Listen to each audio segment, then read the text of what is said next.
Cube Radio. Salut, c'est Charles Tran avec l'équipe dans 5 minutes. On s'intéresse aux sciences, à l'histoire et à l'actualité. Aujourd'hui, on parle de la conquête spatiale et du velcro. Dans un épisode précédent, on parlait du velcro comme de l'invention de Dieu.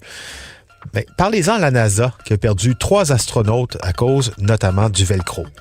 C'est cette triste histoire que nous raconte aujourd'hui Hélène Lorrain. We choose to go to the moon in this decade and do the other things, not because they are easy, but because they are hard. Le président Kennedy a déclaré son intention de battre les Soviétiques à la course à l'espace. We mean to be a part of it. We mean to lead it. Il veut que les Américains mettent le pied sur la Lune et en reviennent indemnes d'ici la fin de la décennie. C'est énorme comme ambition. Les Américains sont loin derrière les Soviétiques qui viennent d'envoyer Yuri Gagarin en orbite, rien de moins. Il faut que la NASA, qui n'existe que depuis 3 ans, s'active grave et passe à la vitesse démesurée. We shall make up and move ahead. Maintenant, bond par en avant jusqu'en janvier 1967. Parmi les premières missions du programme Apollo, notons AS-204 qui a été nommé Apollo 1 par la suite. Cette mission devait tester le module de commande et de service, soit la capsule qui transporte tout ce qui est nécessaire pour le voyage spatial et qui garde les astronautes en vie le temps de la mission.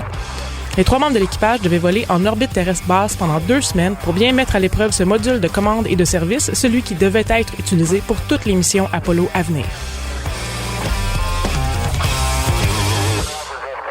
Le 27 janvier 1967, à peu près 3 semaines avant le décollage prévu, a lieu une répétition au sol qu'on appelle en anglais un plugs-out test.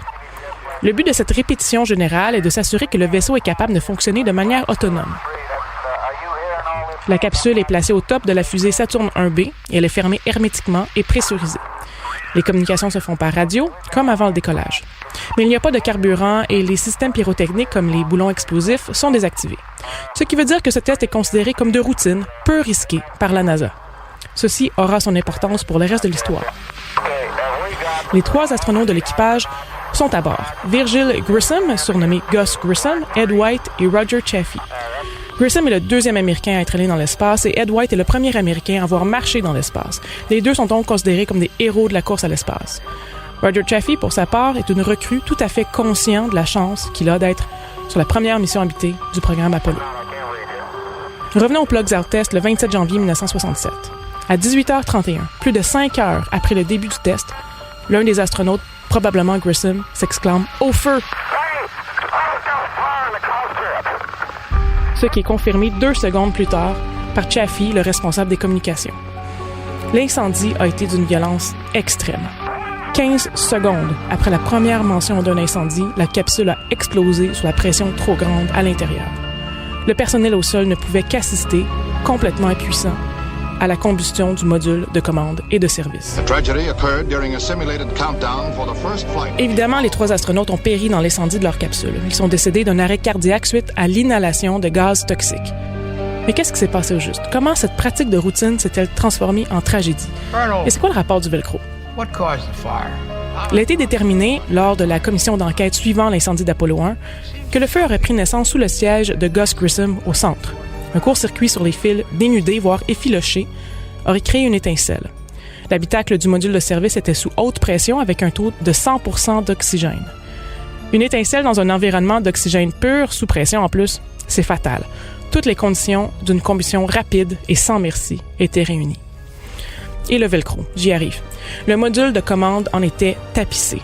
Le velcro, c'est rudement pratique en état d'apesanteur. Les astronautes en demandaient toujours plus, même s'ils connaissaient les risques de combustion. Il y en avait 3,2 mètres carrés dans la capsule. C'est beaucoup pour cet espace aussi restreint. Sans surprise, le velcro a été un facteur aggravant dans la tragédie d'Apollo 1. Suite à la tragédie et le rapport de la commission d'enquête, le programme Apollo reprend du service avec Apollo 4 le 9 novembre 1967, c'est-à-dire un peu plus de 9 mois après l'incendie fatal. Apollo 4 est un vol sans équipage. Le vol avec équipage suivant est Apollo 7, qui a lieu en octobre 1968. Et c'est avec Apollo 11 en juillet 1969 que le programme culmine. Des hommes marchent sur la Lune et reviennent sains et saufs sur Terre. L'ambitieux objectif du président Kennedy, qui semblait invraisemblable en 1961, a bel et bien été réalisé. Mais ça a été réalisé à quel prix?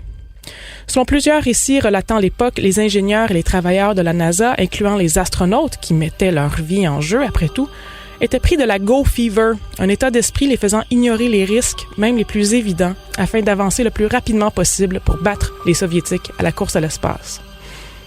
Est-ce que Grissom, White et Chaffee ont péri de cette go fever? Certainement. Est-ce qu'ils sont décédés pour rien? Absolument pas. La commission d'enquête a permis de découvrir d'énormes problèmes tant du côté organisationnel que du côté du module de commande et de service lui-même. Les problèmes et les accidents se seraient inévitablement accumulés et il y aurait eu beaucoup plus que seulement 3 astronautes qui seraient morts.